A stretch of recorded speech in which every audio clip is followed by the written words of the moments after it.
Hi friends, today on Leelalicious I'm going to show you how to make quick and easy royal icing by hand. That's right, there's no need for a mixer in this recipe.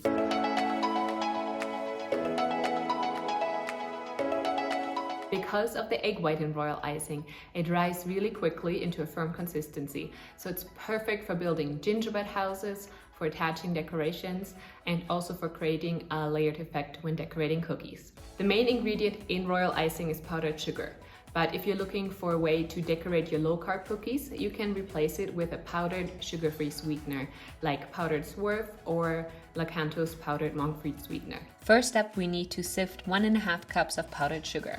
Sifting is very important here. It removes any dry clumps of powdered sugar and makes for really smooth icing. I find it easiest to use a spoon to stir the powdered sugar through the strainer and sift it this way instead of tapping it against my hand. Now we need 1 egg white.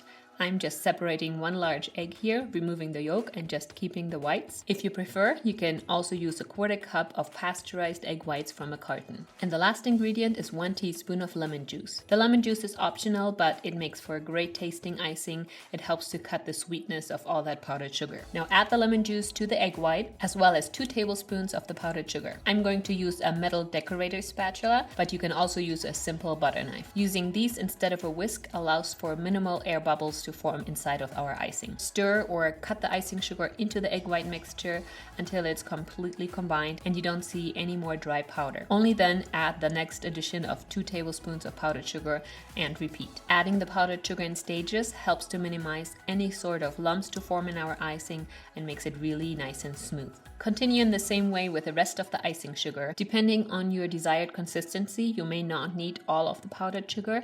Maybe just 1.25 cup will be enough. You want to make sure, however, that your royal icing gets to stiff peak consistency, meaning if you put your spatula into the icing and lift it up, there should be this firm triangle of icing forming that does not collapse into itself. If you're not going to use the icing right away, be sure to clean off your bowl and then cover it with plastic wrap in a way that it is touching the surface of the icing. Eliminating as much air as possible will reduce any chances of the icing drying out. And then when you're ready to use the royal icing, you can transfer to a piping bag. Alternatively, use a plastic zipper baggie and cut off just a tiny corner to pipe the icing out of. Now you're ready to use the royal icing to glue your gingerbread house pieces together and attach any decorations. You can also use royal icing for decorating cookies. Use a firmer consistency for piping outlines. Then you can thin it out with a little bit more lemon juice, water, or milk to get a flooding consistency. Thinner icing will spread out more and create a smoother surface on your cookies. You can also color your royal icing with food coloring, or if you're like me and prefer more natural dyes, here's some options. I use powdered spirulina for this mossy green tone, turmeric powder for this warm yellow, use cocoa powder for brown icing that also has a delicious chocolate flavor, and for pink icing I use beet juice. I just grate a little bit of a fresh beet and squeeze out just a few drops of beet juice. And there you go, this is how easy it is to make royal icing.